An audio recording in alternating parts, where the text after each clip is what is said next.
So good evening, everyone, and thank you for joining us for part 3 of our 4-part series about empowering strong women in partnership with FemSport. Tonight's talk is about achieving balance and how our hormones impact our goals. My name is Angie Falk, and I run our events program with Nature's Fair Markets in Kamloops. Thank you all for joining us this evening, and thank you to FemSport for being the driving force behind this series. The presentation will be about 25 minutes long. Please note that the microphones will remain muted, but we do encourage you to ask questions in the Q&A box on the right-hand side of the screen.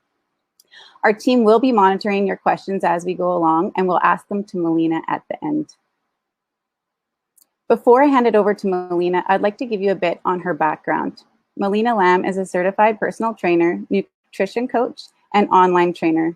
She believes that all women should have the opportunity to enjoy the confidence and strength that comes from achieving their fitness and well-being goals, and is here this evening to share her knowledge with us. Thank you so much for being here with us tonight, Melina, and we all look forward to learning from your expertise.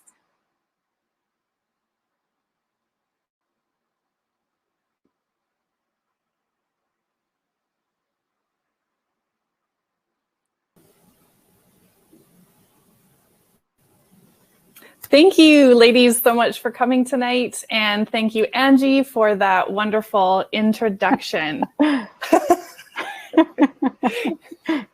You did awesome, Angie.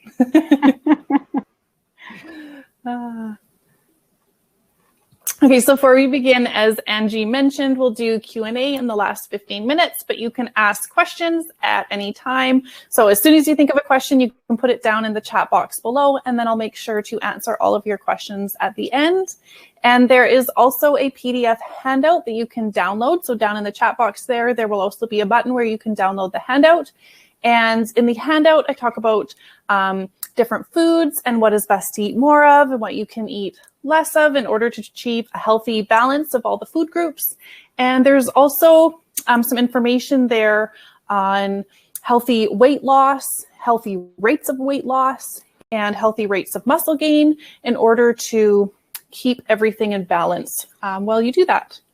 And Angie, I don't know if you can hear me, but you still have your audio on, so I can hear your audio in the background. Sweet. Okay, thank you. All right, so as Angie said, my name is Melina Lamb, and I'm a certified personal trainer, nutrition coach, and online trainer. And I am very passionate on helping women through the power of nutrition to become the strongest, fittest, and healthiest version of themselves. And that's in part due to my own fitness journey that started back in 2012.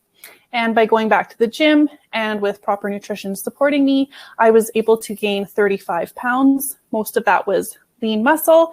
And I also became the strongest, fittest, and healthier version of myself that I had ever been. So growing up, I always tended to be a little bit on the underweight side.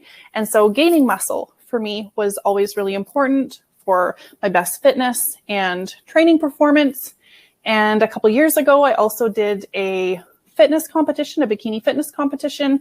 And so for the stage, I had to diet down over 16 weeks and become very lean in order to step on stage. And that's more at the extreme end of dieting. And I knew going into it that it would affect my hormones. And it did affect my hunger hormones. And that is what happens when you do the more extreme end of dieting, which a lot of times that is what we end up doing through yo-yo dieting and crash diets, and that does also affect our hormones. So that's a little bit about what I'm going to go through today, and I'm going to explain how these hormones might be affecting you and affecting your body goals, your training performance. Even if your last diet was a year ago, it could still be affecting your hunger hormones and affecting your performance today. So we're going to help you to move forward more effectively towards those training and body goals at the end of today's talk with the information that you're going to learn. So why it's important to have your hormones and your hunger hormones primarily, for that matter, in balance in order to reach your training and health goals. So our appetite and hunger levels, we have hormones that affect that, and they can either increase our appetite or decrease our appetite. And as a result, especially if our appetite is increased higher than what is required by our bodies, it can increase the fat storage. And our diet and lifestyle factors, those also have a very powerful effect on those hormones. And so if you had ever done, say, crash dieting or yo-yo dieting a year prior, that could be affecting you today, and you could be feeling hungrier than what your body actually needs. So it could be telling you that you need more food or that you're hungrier, even when your body is getting enough nourishment, which of course makes achieving our body goals even harder. Or if you're trying to achieve certain fitness, or if you're competing in fem sport, it could be affecting your performance, especially if you're getting a lot of cravings and it's preventing you from maybe eating the foods that would better power your performance through your training.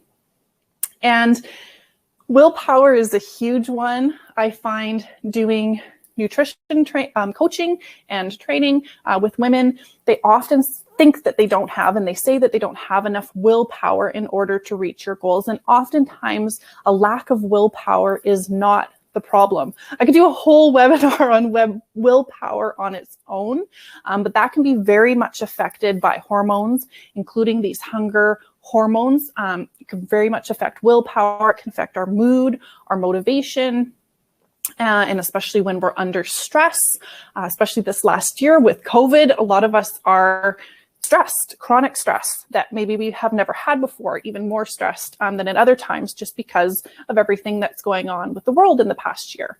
And so times of stress, lack of sleep, that will affect our willpower. When our blood sugar is low, when our environment isn't supporting our goals, our training goals, our body goals, that can also affect willpower.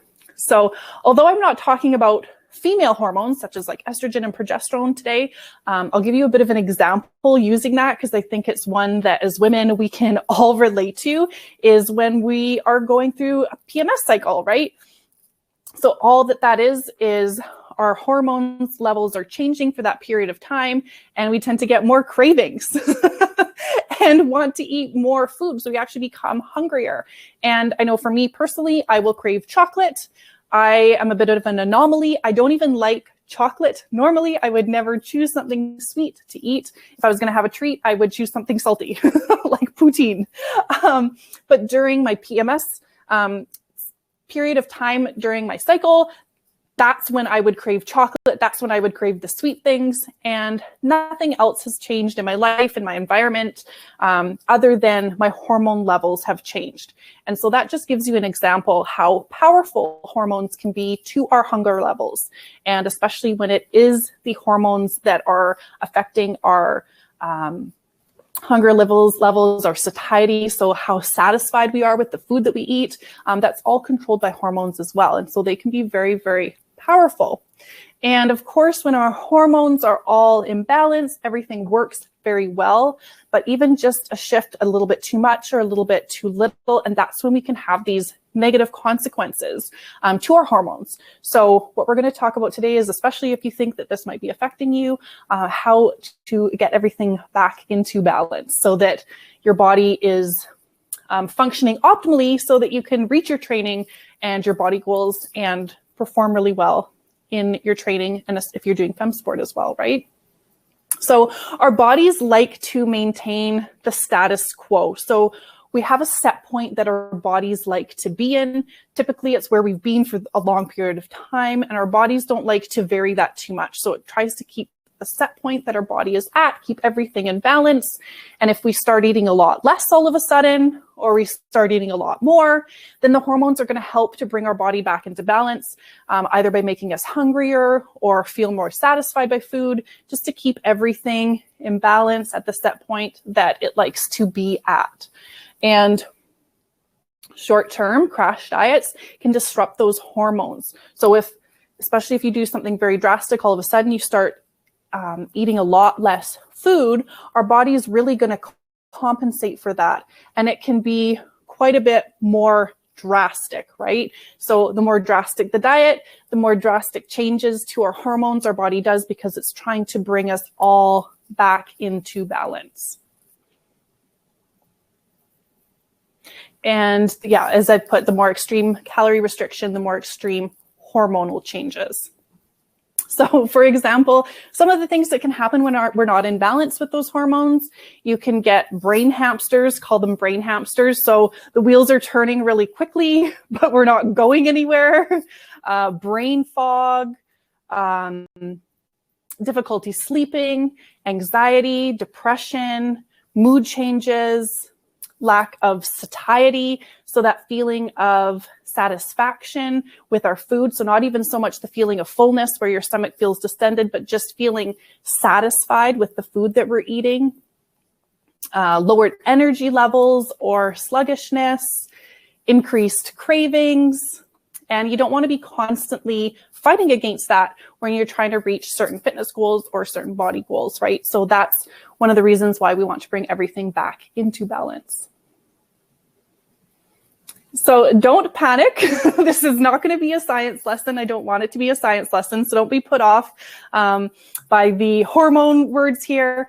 But I think that it is helpful when we can understand what's happening with our body, then the solution makes more sense and we're more likely to follow through with the solution when we know why we're doing it. Now, of course, our hunger levels, our satisfaction with food, it's a very complex process. There's a lot of different hormones and proteins at play. But these three are the main hormones that are involved in helping us feel full, helping us feel satisfied. And so that's why I'm touching on these ones a bit today. And so leptin, that first one there, I don't know if you can see, I don't know if I can move me, but leptin is mostly released by fat, and oh, sorry, I was just getting text in from Angie, so I was making sure that I was like, oh no, am I off air? Okay, so leptin is mostly released by fat, by the fat cells in our body, and it decreases hunger. So if you want to lose weight, ideally you'd want to have more leptin. Now, unfortunately, what happens is this works very well, but the more and more fat cells that we have in our body, so if we become overweight or obese, and if that sustains for a certain level of time, that can actually, we become leptin resistant. So we might have a lot of leptin circulating in our bodies, but our body doesn't recognize it. It becomes leptin resistant. So a lot of times how that can happen with insulin and becoming insulin resistant, it's not necessarily a lack of insulin, it's just there's too much of it. And so that can happen with leptin as well.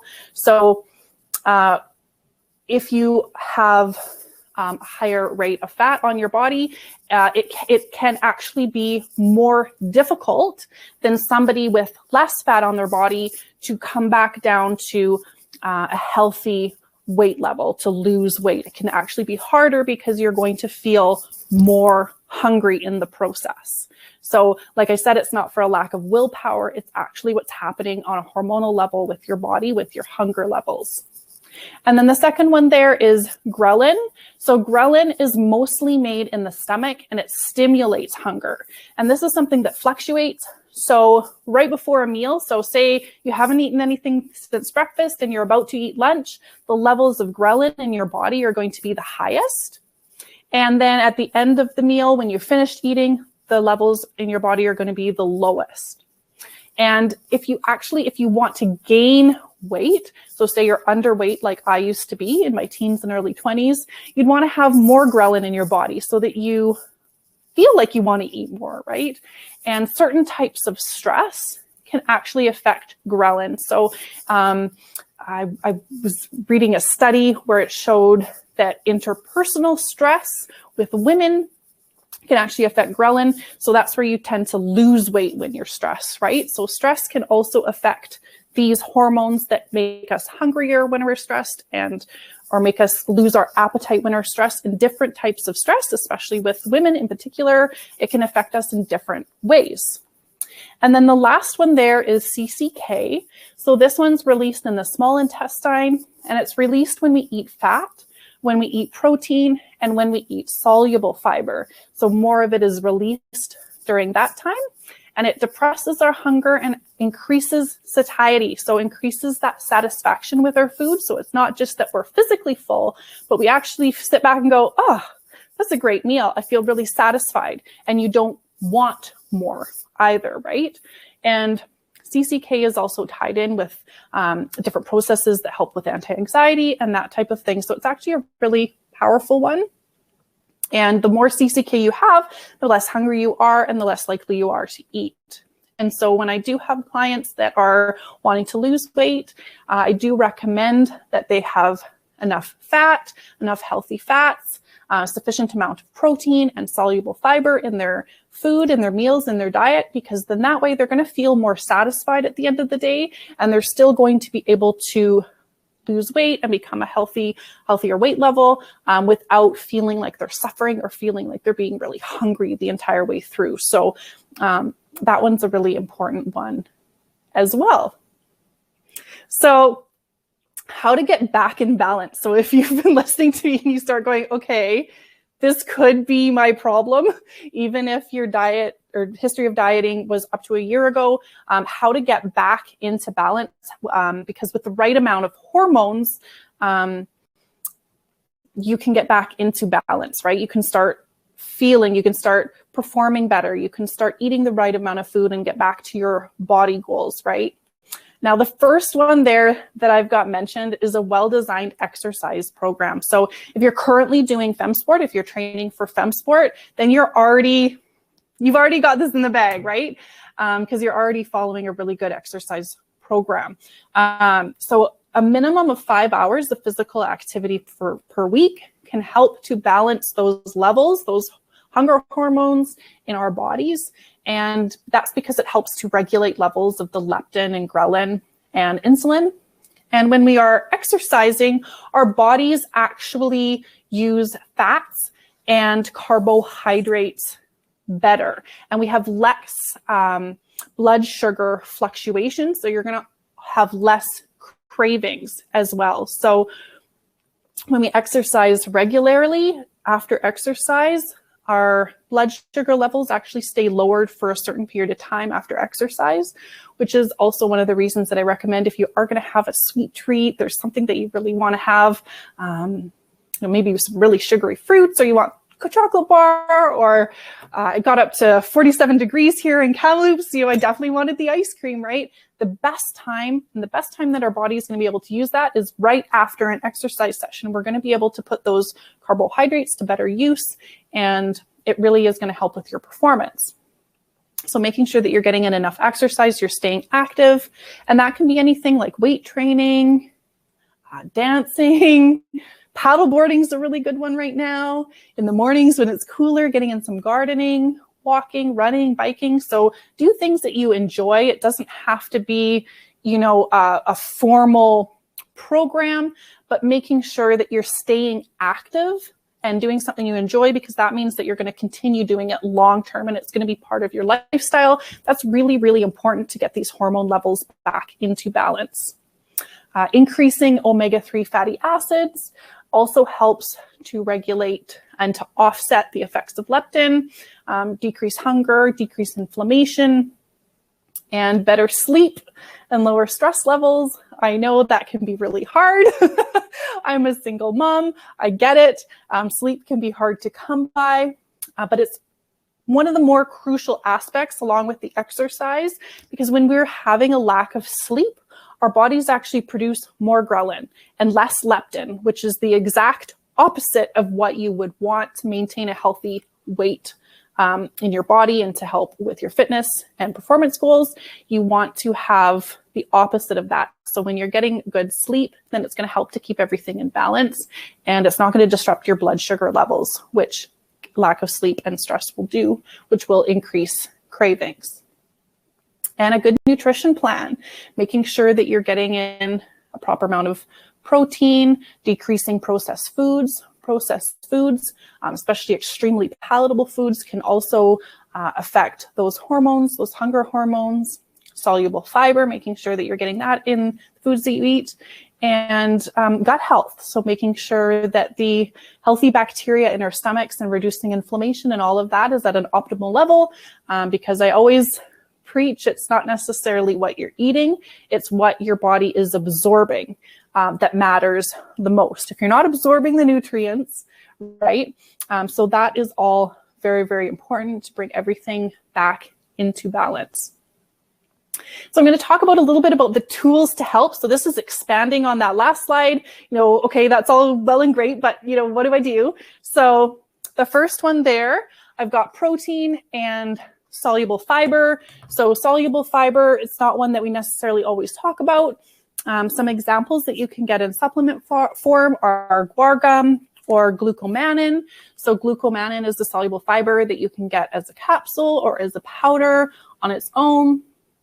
And that's a really good one for helping to feel satiated and to feel full and satisfied with the foods that you're eating. Some healthy food sources as well are beans, oats, potatoes, apples. Those all have soluble fiber in them that help you feel more satisfied.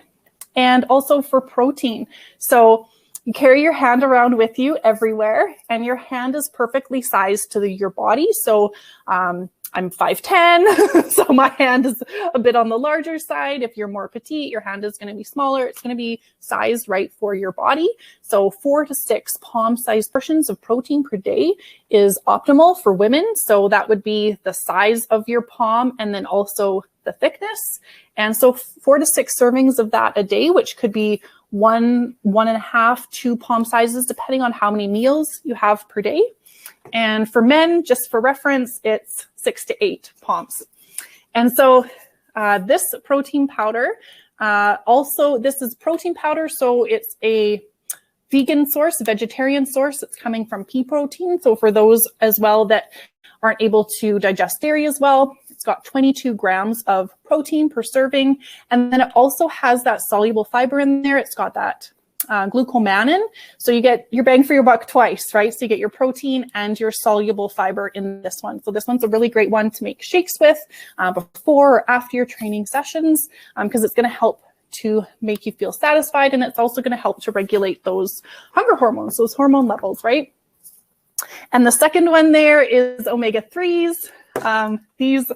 These are my favorite. They also reduce inflammation, which if you are training hard, that's going to be really important as well. I really like these Nutri-C ones. It's very high quality. And this one in particular is high in the EPA component. And that component is really helpful to help offset the effects of the lower leptin levels. So if you are losing weight, if you are eating less calories, so lower calories in an effort to release fat, you will want to supplement with some omega-3s, making sure that they are higher in the EPA levels, and that's going to help you reduce hunger while you're doing that, right? And in studies, they have actually shown that pairing the omega-3s with alpha lipoic acid, the alpha lipoic acid just increases the beneficial effects that omega-3s have on those leptin levels. So pairing these together, it just enhances the effect. So it makes it more effective. And this one's the R-alpha lipoic acid because it lasts longer in your body. So you get more bang for your buck with this one too. So that's a really good combo if you feel like your hormone levels are being affected, especially from dieting in the past, right? You want to balance everything out. And better sleep and lower stress. This is always very popular. And like I mentioned, chronic stress can lead to high ghrelin levels. So it's going to be an increased hunger. I know for me, sometimes, as much as I try to get good sleep, it can be different levels of stress. Sometimes you're overtired. It makes it even more difficult to fall asleep. So occasionally I will take Tranquil Sleep. I find this one very effective. It's got a little bit of melatonin. It's not too much. It's very subtle. And then it's also got 5-HTP and L-theanine. So it's going to help with those brain hamsters, turn those brain hamsters off so that you can get some good shut-eye and also be relaxed as you're trying to fall asleep. My teenager, of course, she's going through wild hormones at this time, the stage of her life. And so oftentimes she's got those brain hamsters and she finds it really difficult to fall asleep. And she's got, say, school the next day or a presentation. And so same thing. This one's very nice to give to her as well. So I love Tranquil Sleep. It's a staple when I can't sleep at night. And if a lot of people do find that they don't like melatonin necessarily. And so if you don't, there's also this one by Botanica called Sleep Through. I really like this one because it's also got ashwagandha. And if you were here for any of the previous talks on recovery and helping to modulate your stress hormones, ashwagandha is a really, really, really good one. And so that's in here as well. So it's going to help your body adapt to stress better and also help you relax and get a really solid night's sleep. Which also brings me to this one. This one's specifically for stress. It's called Sleep Manager, and they have the exact same formula reformulated in a, well, not reformulated, it's the same formula, but they label it for sleep, but it's the same formula. So Stress Manager is a really good one as well. It's got ashwagandha, magnolia root, phosphatidylserine, which they've also done studies on that particular one for athletes, reducing cortisol level after really hard training. Cortisol levels, it's always popular. They talk about it a lot, you know, with the extra weight that you can gain around your stomach when your cortisol levels are high, stress levels are high. So this helps to bring all of that in balance, right? So this one is a really, really good one as well, especially if you're training really hard and you're worried that your stress levels might be a little bit on the high end, because of course our bodies react to the cumulative stress. So it's not just the stress that's happening at work or at home or with your own interpersonal relationships. It's everything added together, and then also the training stress, and that sort of compounds and can affect those hunger hormones as well, right? So that's why it's important to keep our stress levels in check, because it's everything gets combined and added together. And gut health.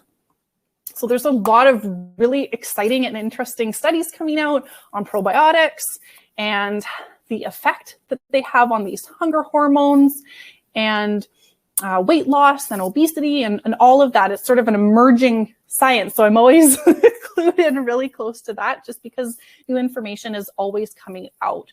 And they have found that it does affect those levels of hunger hormones, the different probiotics, the different healthy gut bacteria that we have.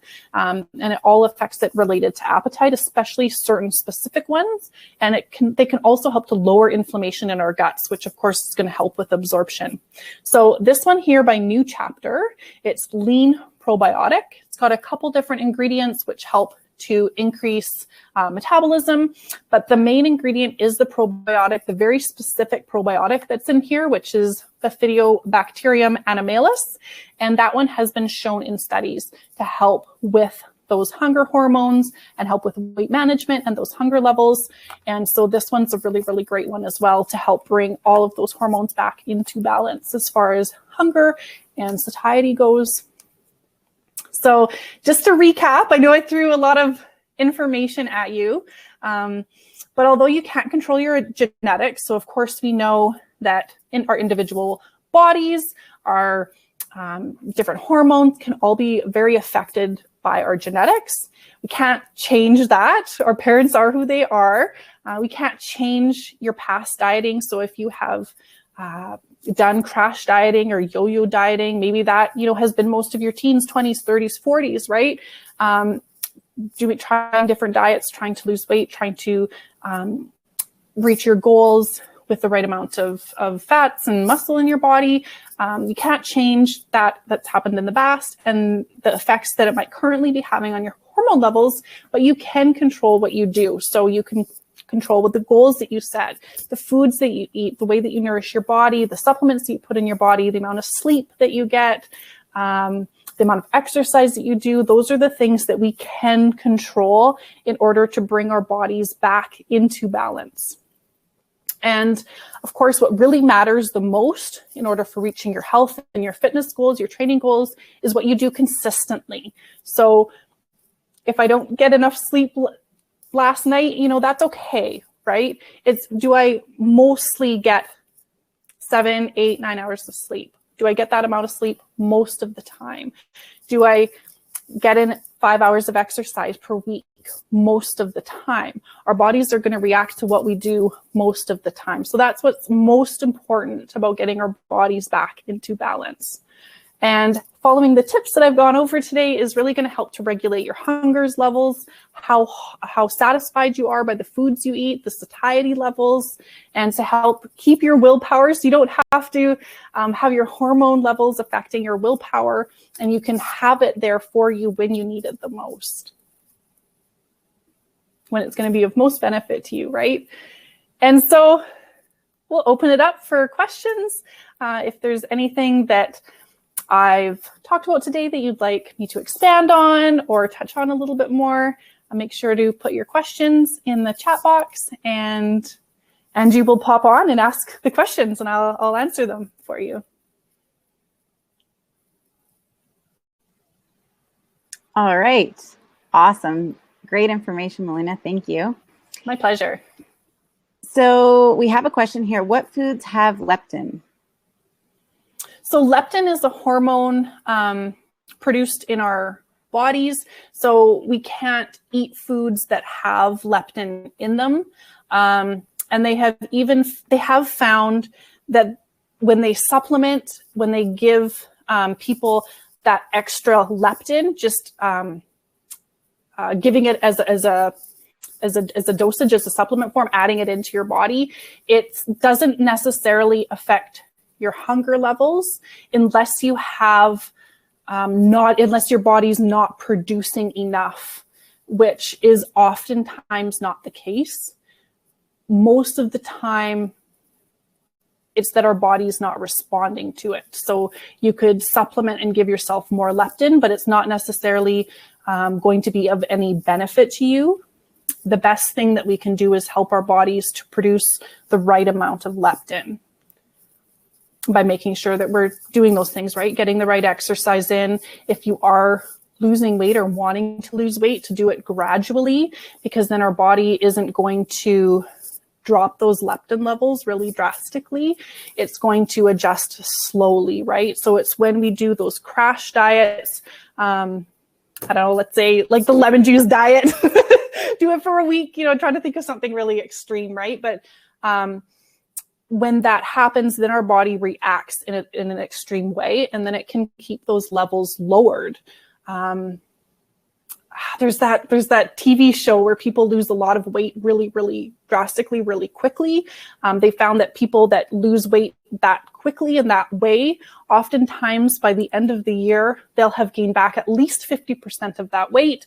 And then when you follow them through, you find out that they've actually, at the end of the day, have actually gained back that amount of weight that they lost and more. And it's because it's affected these hunger hormones, especially the leptin, really, really drastically, and our bodies don't recover. It can take, like I said, up to a year, maybe even longer, but that's, the studies have gone up to a year. So at least that long it can be affecting you.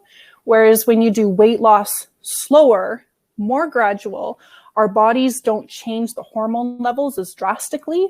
And so when you stop losing weight, when you've reached your goal, our bodies aren't going to keep that lowered levels. It's going to go back up to a regular level, and you're still going to feel full. You're going to feel satisfied. But if you think your levels might be affected because of past dieting, then following those tips that I gave today are really going to help bring everything back in balance so that you have the right amount of leptin in your body. I hope that answered your question. If you're still unclear, just let me know and I can delve into it a little deeper. Excellent. Thank you. And we have another question. What was the probiotic product you recommended again, please? Yes. New Chapter, lean probiotic. And the strain that it has in there is the Bifidobacterium animalis. And that's the only strain that it has in there. And that's because it is effective for regulating those hunger levels and helping with weight control in that way.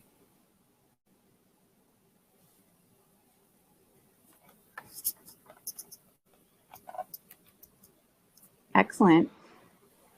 This is recorded and will be on YouTube as well. And maybe, Melissa, you could just type in the comment box the link, because I don't have that offhand. But that way everyone can find this this webinar as well as our past webinars on YouTube. So you can revisit the information if you've forgotten it. And go back and screenshot. That's what I always do. Yeah, exactly. Oh, okay. So it's, can everyone see these? I don't know how this works. If we're in the chat, I think we can. Okay. So it's in the chat box. The link is in the chat box for everyone to just copy and paste if you'd like. Please feel free to ask more questions if you have any. Melina is here and just waiting to be asked. Thanks, Nancy.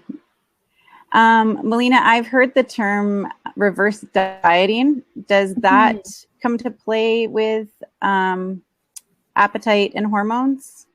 Absolutely. That's one of the main reasons for reverse dieting, is to help negate the effects that dieting can have on those hunger hormones. So, for example, when I did my bikini fitness competition, I had dieted down for 16 weeks.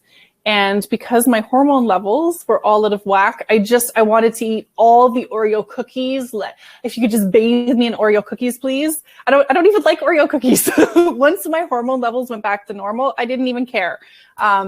But if you just sort of go back to normal after a period of dieting, it's really easy to gain that weight back because you feel so hungry, so ravenous, and especially if you've been restricting certain food groups, you're just going to crave it even more, right? So reverse dieting is exactly like it sounds like. It's very slowly increasing the amount of calories that you're eating.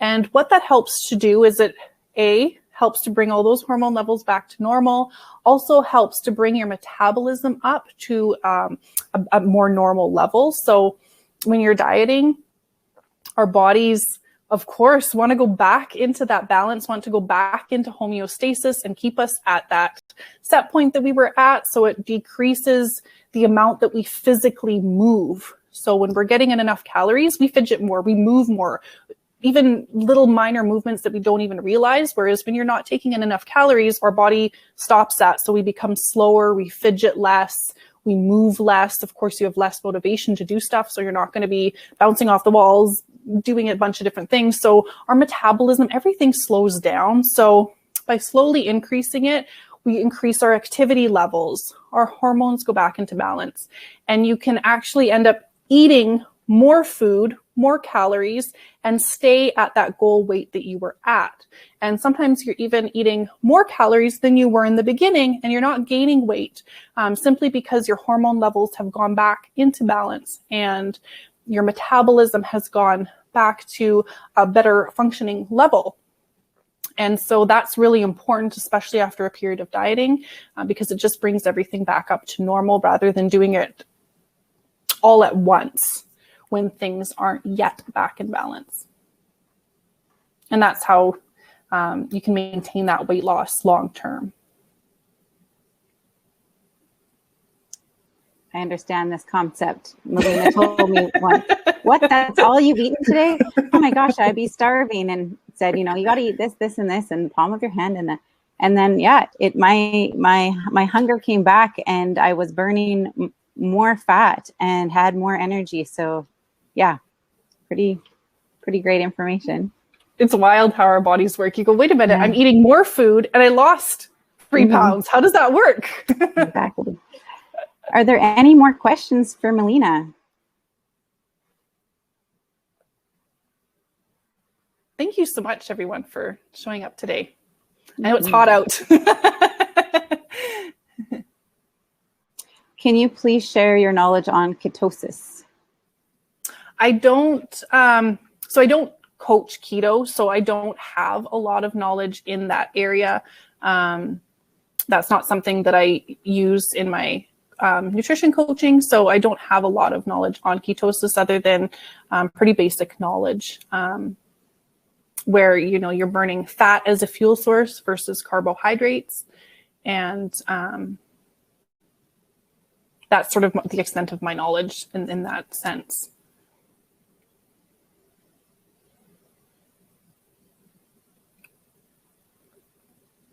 And I'm not sure how it would tie into specifically like leptin and ghrelin levels. I do know that doing keto, like going into ketosis or doing the keto diet, is very helpful for those who are finding it hard to lose weight or to diet, where they're feeling really, really, really hungry. And so they're finding it really difficult in that sense, that doing the keto diet or going into ketosis can be helpful in that sense, because you're feeling more of that satiety level. So you're feeling more satiated and you're able to lose weight effectively without feeling really hungry. And I do remember reading some studies where it was very effective in obesity, very effective for those who were struggling to lose weight because of the hunger levels, that they did find that that was more effective for them. But personally, I don't have, that's the extent of my knowledge. I will say, I think it's really important, if you're going to do the keto diet, to find someone, a professional, to help guide you in it, because it can be done in a way that I think that can cause some issues long term with the body. So do find a coach that does specialize in the keto diet and that can give you a hand with that, so that you're staying well hydrated, you have enough fiber, you're keeping the bowels moving. Just working in the vitamin department, we see a lot of people come in and they've got themselves into some trouble because they've just kind of gone online and they're just going in on it on their own. So that's one thing I would say. That's excellent. But yeah, great questions. Are there any more questions for Melina?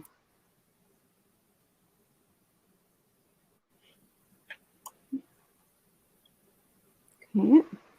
Oh. Okay, yeah, so clients. If you find someone, let me know. Same.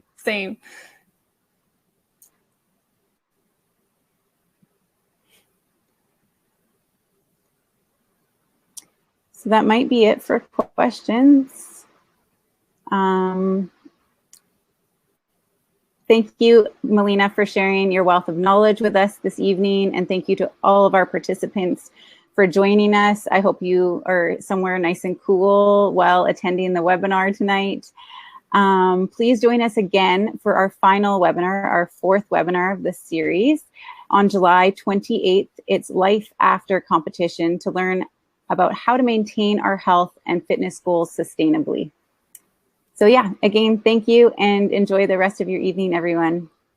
Thanks, Angie. And if you have any more questions in between now and the next webinar, come into the store in Kamloops or any of the Nature's Fair markets and come in and see us at the vitamin department and ask your questions.